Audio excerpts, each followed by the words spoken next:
первое. Как вообще родилась выставка? Ну, можно сказать, что случайно, потому что изначально один из моих сотрудников, он показал письмо, которое пришло к нам на почту, где было, собственно говоря, предложение выставки, и прикреплено несколько работ, которые мы отсмотрели, они показались нам очень интересными. Вот. Но работы, на самом деле, было значительно больше, чем мы сейчас выставляем, потому что Ольга, вот автор выставки, она прислала нам несколько серий, да, то есть условно там сюр немного, да, то есть то, что в основном мы выставили, это такая серия условный космос, какие-то еще вещи, но мы отсмотрели и просто подумали, что мы бы сейчас, наверное, хотели что-то такое немножко сюрреалистическое выставить, что-то такое, что отвечает немножечко и времени, и вот бытию, внутри которого мы находимся сейчас. Ну, как вот сказать, я сама переехала просто из другого города в Саратов, я переехала, скажем так, из Нижнего Новгорода вот последний раз. И поэтому Саратов для меня тоже немного такое, скажем, странное и непривычное место. И вот немножко ознакомившись с биографией Ольги, да, поняв, что она тоже совершенно из другой среды внезапно появляется в Саратове, и то, как на нее влияет эта среда, вот, то, как она ее видит, да, вот немножко сюрреалистично, мне показалось, и вот моему коллеге нам показалось, что это очень близко нам как-то, вот это восприятие. Вот, немножко такое сюрреалистическое, немного ироничное, где-то немножко с сарказмом. Вот, поэтому мы вот решили сделать такую выставку. С одной стороны, она немножко и про Саратов, с другой стороны, это действительно отдельный фантастический мир, созданный художницей Ольгой Кожевниковой. То есть это она вас нашла? Да. А вообще, как становятся художниками? Мне кажется, художник – это состояние души. Потому что у нас есть масса примеров, когда художниками становятся люди без особого художественного образования. И у нас таких примеров, ну, в частности, и в России, тоже очень большое количество. Вот. Если художнику есть сказать, даже человеку есть что сказать, да, это как-то себя сам выразить, то это все равно произойдет, независимо от того, имеется диплом или не имеется.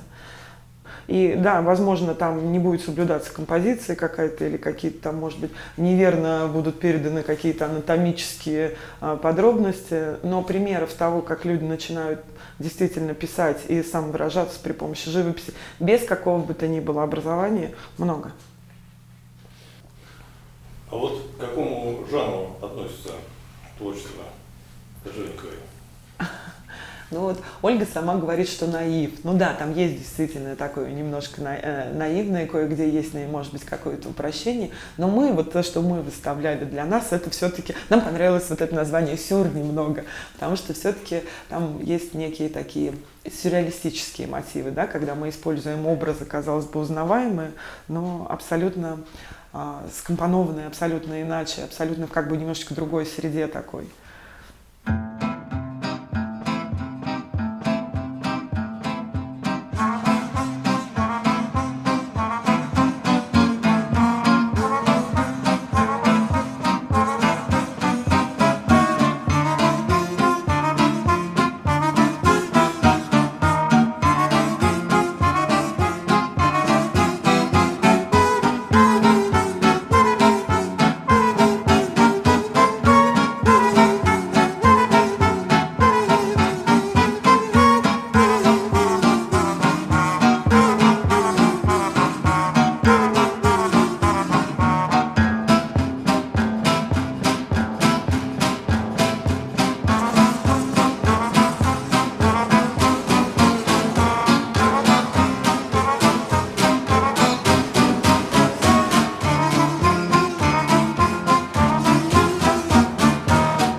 Учиться Ольге нужно? Или уже все сформировалось, и пусть будет так? Вы знаете, если Ольге захочется, там, допустим, анатомию или перспективу подучить, конечно, можно, но как бы дело в том, что а многие вещи интересны именно нетронутыми. Очень часто, я сейчас не говорю плохо про образование, да, вот, но очень часто как бы там какая-нибудь классическая, я не знаю, постановка, она немножко, может быть, ломает вот этот наивный взгляд на мир, понимаете? Вот. А художник — это не всегда правильная там перспектива или там правильные анатомические подробности. Художник — это еще вот эта вот идея, понимаете, вот этот огонек. Вот. И, ну, как бы, да, студия — это, конечно, замечательно, но, наверное, Ольгина живопись цена как раз вот этой индивидуальностью своей. Вот выставка сейчас закрывается 29 мая. Да, Да? в конце мая. Какие дальше перспективы у творчества Кожевниковой? Не, ну, во-первых, я рада, что мы познакомились, потому что Ольга человек интересный, и я это поняла еще до встречи, на самом деле, потому что я очень люблю такие, знаете, скажем так, смешение таких разных жанров. То есть, например, вот у нас вот живопись, даже не жанров, а видов, да, искусства. Вот у нас вот живопись, и вдруг я вот читаю, Ольга присылает свои какие-то заметки по поводу некоторых картин. Вот. Они довольно интересные, и мне показалось, что это будет супер. Вот повесить какие-то такие впечатления самого автора о том, как это было написано, как это было сделано. И уже тогда было понятно, что это все интересно. Вот. Ну, поскольку я некоторое время прожила в Санкт-Петербурге, меня, конечно, заинтересовало, как человек из среды Санкт-Петербурга приживается у нас здесь в Ровном. Вот. Ну, потому что сама я примерно в такой же ситуации, ну, даже, может, получше в Энгельсе. Но я не к тому, что в Ровном хуже, а к тому, что Ровное дальше, скажем так, от большого города, да, потому что все-таки... Да, от цивилизации. Вот. И потом у меня было вот это вот романтическое ощущение, знаете, тоже вот это многодетная мама, рыбная лавка, и вот эти, знаете, заснеженные пейзажи, и вот это такое, знаете, вот, сейчас скажу ужасное слово, русская хтонь. Вот, и она очень хорошо легла на мое мироощущение. Вот, то есть, как бы, поэтому мне и творчество Ольги близко, да, потому что, как бы, мы, ну, если не в схожих ситуациях, то вот немножко я могу это понять все, вот. Ну, и, конечно, самоирония, вот это, она вот такой немножко саркастическая, вот, это все, конечно, мне очень близко. Вот. Я очень рада, что мы познакомились, потому что мы вполне себе нашли общий язык. Вот, и с точки зрения творчества мы с радостью повторим выставку, если получится. Ну, не повторим, а мы, может быть, сделаем, наоборот, новую выставку какую-то, из какой-то другой серии. Вот. То есть с большой радостью, с большим удовольствием.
Начнем сначала. Кто вы, откуда, где родились, кто родители? родилась в Санкт-Петербурге и выросла в семье врачей. Мой папа был художник. На самом деле он был врач, он преподавал в Первом медицинском институте на кафедре пропедевтики внутренних болезней. Он всю жизнь мечтал заниматься живописью. И когда он умер, я нашла у него коробку со старыми красками, масляными, еще из советских времен, и новыми, и кисти, большей частью не подходящие для масляной живописи, несколько маленьких холстов, просроченные лаки и разбавители. Он так и не решился попробовать. У него было несколько стеллажей альбомов и книг по искусству. Когда я была маленькая совсем, и я помню, болела, чтобы мне не было скучно, мне давали стопку альбомов с репродукциями, я их смотрела, как дети смотрят книжки с картинками. Мне ничего не объясняли, но это было интересно, это было как что-то такое волшебное, может быть. Я очень хорошо помню, у меня до сих пор остались все эти альбомы в памяти очень четко запечатлелись. Ну, в детстве я любила рисовать, я думаю, что все дети любят рисовать, я не думала, что это что-то особенное. Но в художественную школу меня не приняли. Это было забавно, мы жили, когда я была совсем маленькая, в коммуналке, темной, мрачной, и переехали в новый район, в кооперативную квартиру, где были огромные окна и вид до Исаакиевского собора, и много света.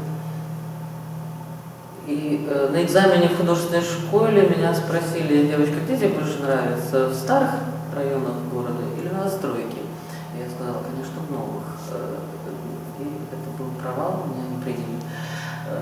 Единственный урок по рисованию я получила в школе. Моя соседка по парте, которую как раз приняли, рассказала мне про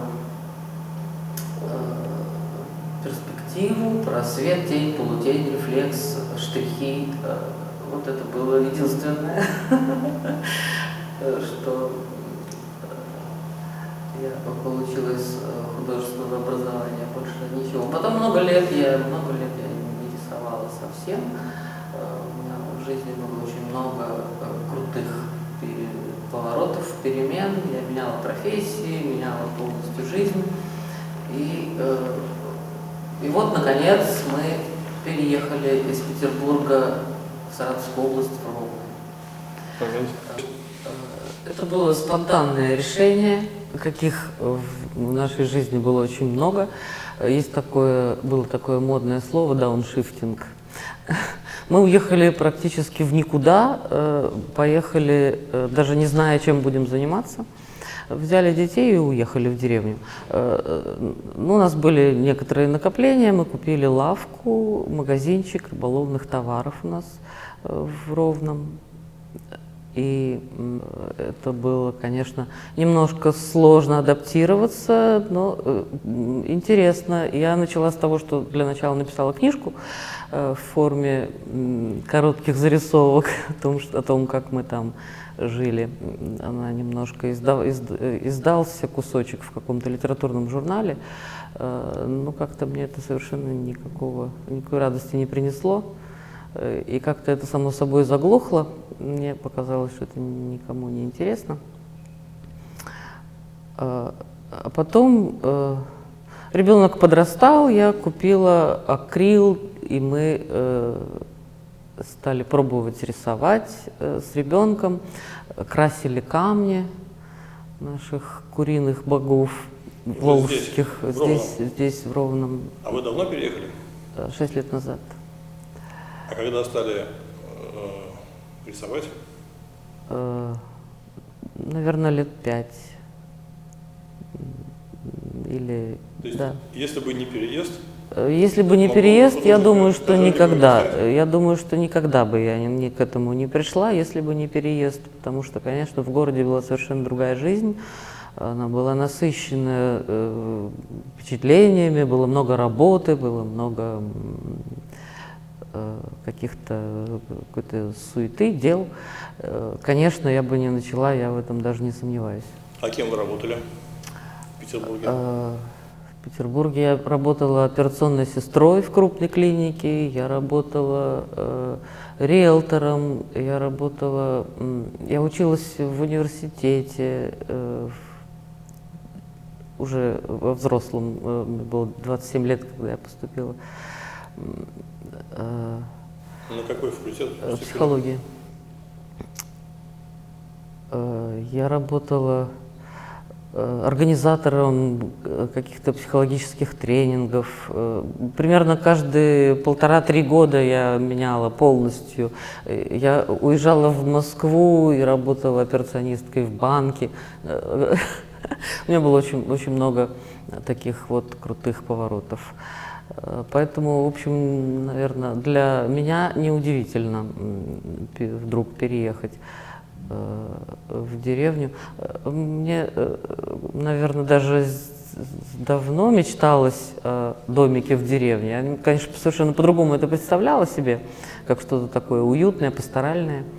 Но все оказалось не так.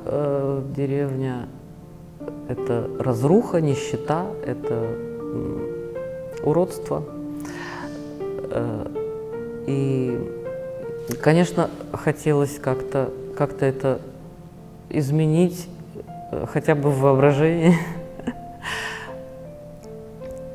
Я начала с того, что мне хотелось для начала украсить свой дом, и начала пробовать.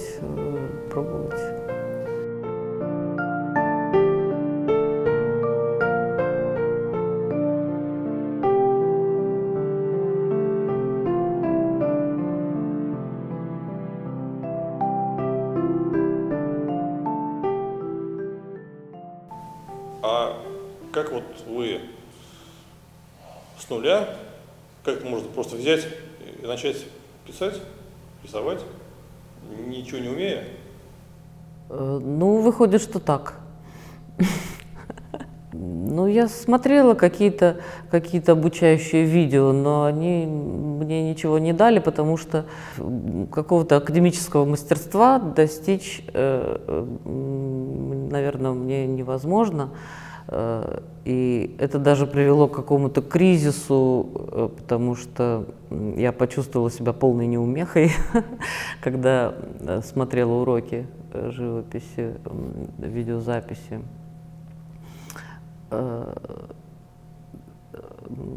В какой-то момент я купила масло, и это оказалось чудом, потому что маслом писать легко, даже если совсем не умеешь. Маслом писать легко?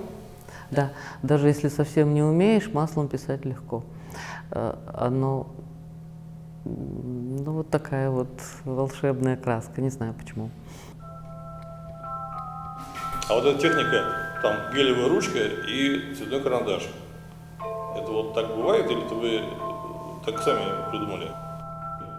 Наверное, бывает. Вот это из детства. Вот эта картинка из детства, я так помню. Это был двор-колодец, и там напротив было окно, и в этом окне всегда сидел человек, и читал, пожилой человек, и читал книжку. Я его про себя называла профессором. Он всегда сидел. Я вот, ложась спать, смотрела, сидит ли профессор. Сидит, значит, все в порядке. Такое просто картинка воспоминания. Я начала пробовать с очень простого. Я рисовала фломастерами детскими цветочки. Вот мы с ребенком красили камни акрилом в разные цвета. Потом мне попались на глаза прекрасные хорваты, хорватский наив Мио Ковачич и Иван Генералич. У них была такая интересная и есть техника масла на стекле. И я стала пробовать писать акрилом на стекле. То есть с одной стороны картинка, а с другой стороны смотришь. А потом уже купила масло и стала пробовать маслом. А потом так увлеклась, что это стало едва ли не делом жизни. И сейчас мне все время хочется рисовать, и если нет возможности или времени, то я рисую в воображении. И таким образом пропало много сюжетов. Сколько у вас работ сейчас? Я не считала, не знаю, наверное, больше 100, много. За 4 года? Получается, ну, в какое-то время больше получается, в какое-то меньше. На некоторые уходит дня 2-3, на некоторые месяц. А вы как-то сразу видите, что будет? Иногда да, у меня есть какой-то замысел, но в процессе воплощения он совершенно не реализуется совершенно не так, как был задуман. Это получается всегда. Но большинство картинок просто спонтанные. То есть, беря кисть, я иногда совершенно не представляю, что в итоге окажется на холсте. Просто куда рука пойдет. Как правило, это не работа с натурой, а какое-то совмещение разных натур в одной работе. А вот портреты с натуры? Портреты, ну, частично с натуры, частично по памяти, частично с опорой на фотографии, по-разному. Вот портрет моего мужа – это первый портрет, который я попробовала. Вот это наша звезда по имени Солнце. Солнце в линии водорода. Таким мы видим Солнце в телескоп сквозь светофильтр, пропускающий излучение в узкой полосе, имеющий центр в линии водорода, которая видна в части красного спектра электромагнитного излучения. Мои дети, старшие мальчики, очень увлекались астрономией. Они так загорелись, мы купили телескоп, им довольно большой и неплохого качества. И я заразилась их увлечением, и мы стали смотреть вместе и читали разные удивительные и потрясающие воображение сведения о космосе. И вот мне врезалось в сознание это словосочетание «Солнце в линии водорода». Я его повторяла как заклинание, как стихи, и мне захотелось его нарисовать. И, к моему удивлению, мое нарисованное солнце будто излучало свет. А потом я его покрыла лаком, и оно перестало светиться. Да, я его испортила. И сколько я потом не пыталась повторить эту работу, эффекта свечения добиться больше не удалось. Такая случайная удача. Мое солнышко больше не светит. А это кратер Тимохарис на юго-востоке моря дождей. Его диаметр 34 километра, глубина 3 метра и высота вала около 1,5. Довольно большой такой кратер. А это вот это галактика Черный глаз или спящая красавица в созвездии Волосы Вероники. Она состоит из двух слипшихся галактик, которые вращаются в противоположных направлениях. То есть внутренний диск газопылевого облака вращается в противоположном направлении по отношению к звездам и газу на периферии. Вот это увлечение астрономией очень развивает воображение. Воображение, мне кажется, это очень важное свойство, важное качество для всех людей, не только для художников или пытающихся ими стать.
вы вот пишете, творите для кого?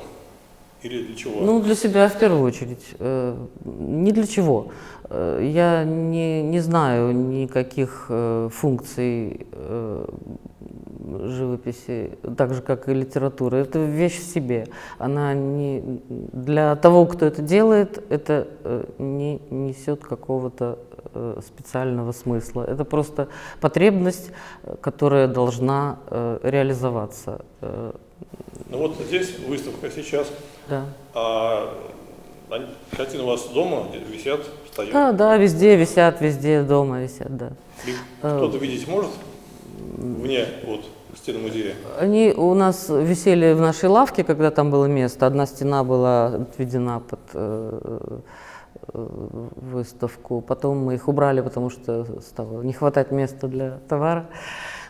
Ну вот была у слоненка мечта. Я хотела бы открыть свою галерею в нашей деревне Ровной, просто в пристроечке к нашему магазину, чтобы это было, может быть, пространство лофт, без отделки, чтобы они там висели красиво.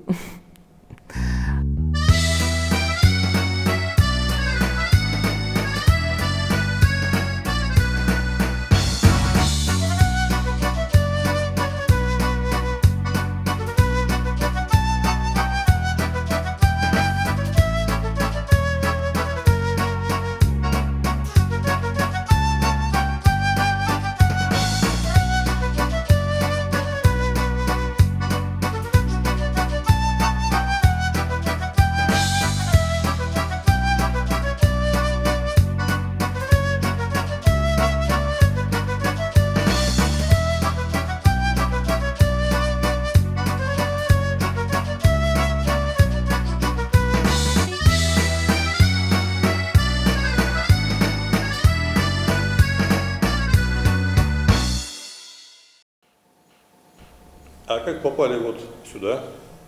Как эта выставка случилась? Мой ребенок учится в художественной школе, местной школе искусств. Там преподавательница Галина Гумаровна сказала, что мне непременно нужно выставиться. И она поговорила с Никитой, это сотрудник галереи, да. Она поговорила с Никитой, и он предложил прислать работы. Я прислала их, ну вот так она и организовалась.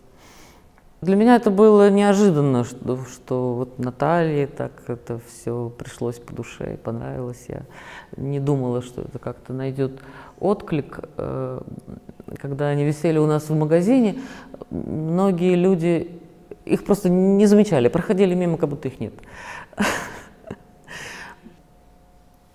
Картины эти продаются? Мне вот предлагали сейчас на выставке их продавать. Сначала я была согласилась, а потом нет, я не стала, не продаю.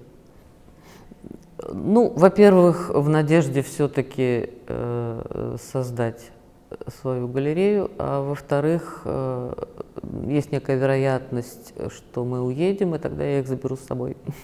Куда? Ну, какую-нибудь другую страну, может быть. Другую страну? Да. А где-то там вы свои работы показывали? За рубежом? Да, я в прошлом году участвовала в конкурсе Люксембургского музея «Пинакотека». И это было очень интересно, потому что я увидела, что такое современное европейское искусство и что они ценят. Это немножко отличается от того, что в России происходит. Мне так кажется, они выбирают нечто совершенно новое, того, что еще никто не видел. То есть все номинанты и победители в этом конкурсе – это что-то такое совсем новое. Ну, собственно, наверное, в этом и состоит суть творчества, в том, что в создании чего-то совершенно нового. Может быть, с опорой, конечно, на прежнее, но… Вы там участвовали в конкурсе? Да. Не, ну я ничего не выиграла. Мне дали какой-то диплом, я не помню, как он называется, за художественные заслуги, что-то такое там было написано. А какие-то там предложения оттуда поступали? Нет. По сотрудничеству? Нет. Никаких планов материальных, чтобы вот ваше творчество стало дополнительным источником дохода, допустим, таких планов нет? Мне очень много заказывали в нашем Ровном, и на заказ у меня никогда ни разу не получилось. Заказывали портреты, у меня ни разу не получилось. А какая роль семьи в вашей жизни? Ну, роль семьи огромная. Это мои дети, это главное в моей жизни. У меня 4 детей. Старшая дочка театровед и по совместительству художник по свету. Она работает в Петербурге в театрах. Вышла замуж. Они тоже собираются уехать. Вот так наша семья. Была большая семья, стала маленькая. Сейчас мы здесь остались втроем. Мои старшие мальчики тоже уехали. Не тоже, а первые уехали. И, ну вот, наверное, вот это выражение этого чувства.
Какие перспективы? Перспектив никаких, просто живу, как живется. Ну, у меня большая потребность рисовать, мне всегда хочется. И если нет времени и возможности, то я рисую в воображении. А получается, у вас это самовыражение? Это и самовыражение, арт-терапия, попытка говорить языком образов. Конечно, хочется и что-то показать. Мне самой оценить невозможно. Большинство моих работ мне не нравится. Они, как правило, получаются не так, как мне хотелось бы.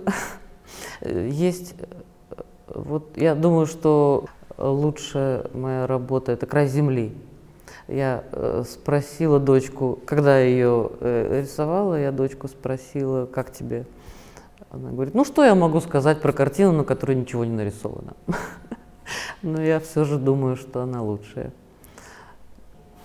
А вам важно, чтобы ваши работы видели? Да, мне бы хотелось какого-то отклика. Я их вывешивала где-то в интернете, в каких-то группах. Очень было много критики. Очень было много критики, довольно жесткой, от мастеров, от преподавателей, которые там тоже выставляли свои работы. Потому что они ценят мастерство, они ценят академичность и какую-то классическое образование, поэтому мои работы там были где-то в самом низу. Никакого особенного отклика не имели. А какие-то образцы, вот кто вам нравится из художников? Ну, мои любимые художники, Леонардо, Ван Гог, Эндрю Уайетт близок мне очень. Иван Генералич. Да множество. Последнее время современные канадские художники мне очень симпатичны. Огромное количество. Вообще сейчас в современных очень талантливых художников огромное количество, их никто не знает. А вот в Ровном, вот там, куда вы приехали, вам комфортно сейчас? Сейчас там гораздо комфортнее, чем в городе, чем в Петербурге. Я как раз в феврале была в Петербурге, и это был кошмар. Там все трещало от напряжения, воздух трещал от огромного напряжения. А когда я приехала в Саратов, тишь да гладь, Божья благодать. Вот сейчас переехать в Питер, Москву? Я бы не хотела, нет. Никуда? В Саратов, в Энгельс? Ну, разве что в Париж. Париж. Так, понятно. Переезжать сразу в Париж, да?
Волка, кстати.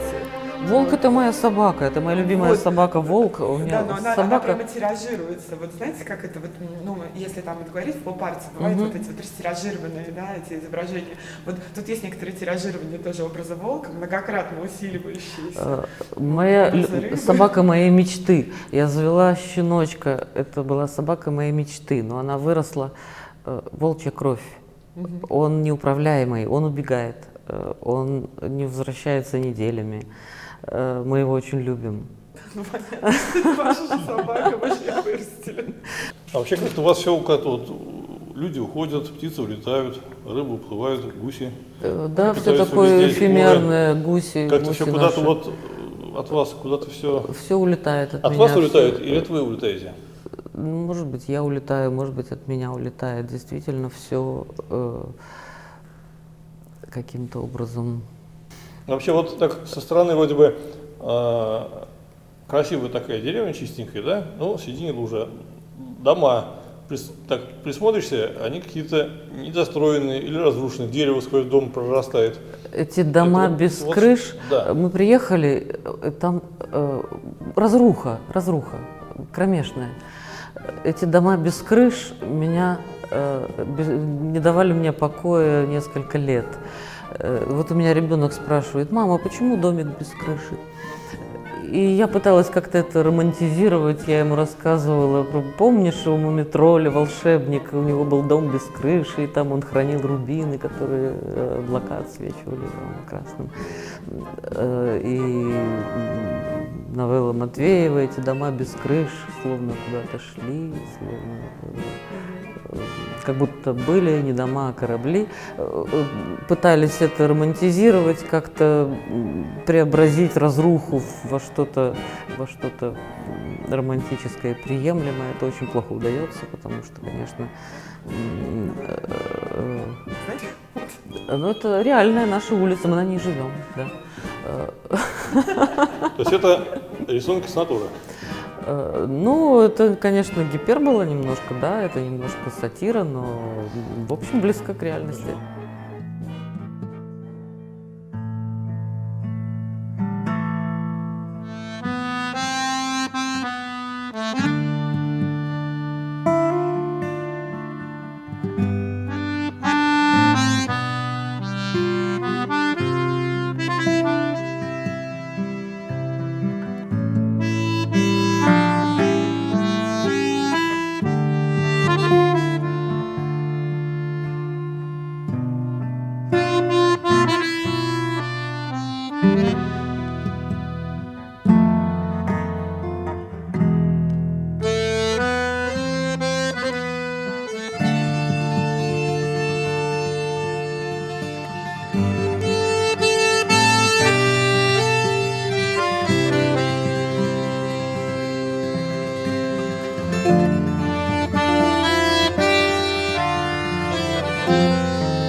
А вообще муж поддерживает творчество?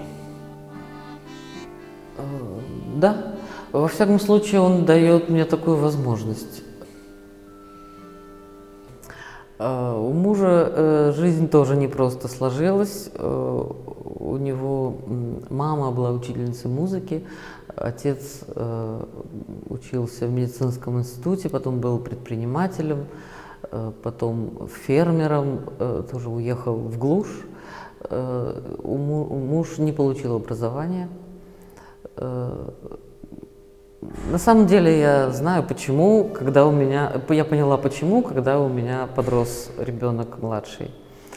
У младшего ребенка дислексия и в какой-то степени дисграфия.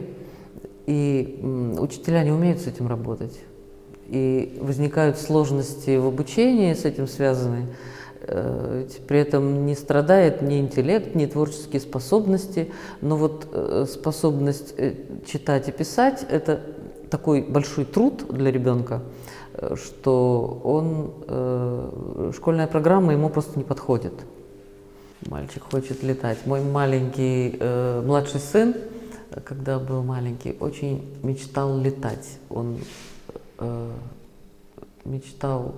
Ну, он был маленький, 3 годика, он хотел научиться летать. Мы однажды пришли с ним в Эрмитаж, и он увидел там ангела Фальконе. Говорит: о, у него уже выросли крылья, с такой надеждой. Вот он бегал по дорожке, размахивал ветками, он летал. Вот это совершенно реальный праздник села, да, просто я его переместила на другую улицу. Ну, тут тоже композиционная катастрофа, но так уж вышло. А это реальная история. Правда, тоже я ее перенесла на другую улицу, и мальчика было 2. Дети шли мимо детского сада и увидели дохлую кошку. Они подошли к клумбе, нарвали цветов и обложили кошку цветами. И пошли своей дорогой. Такую наблюдала историю. Волга каждый день разная. Мы живем на самом берегу Волги, в 2 минутах просто выйдешь из ворот и сразу оказываешься на берегу. И я сейчас начала фотографировать. У меня такой проект, чтобы не пропасть, 365 видов Волги.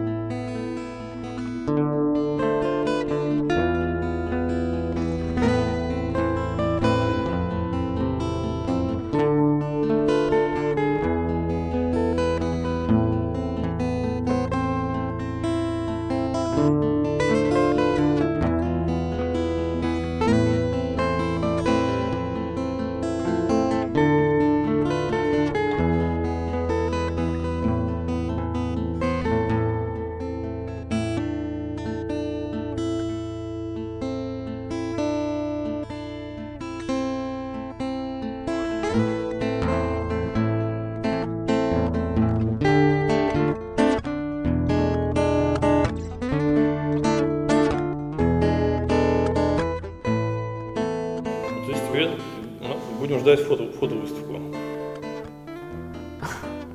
У меня нет у меня нет вообще камеры, я фотографирую чем попало, поэтому я не уверена в их качестве.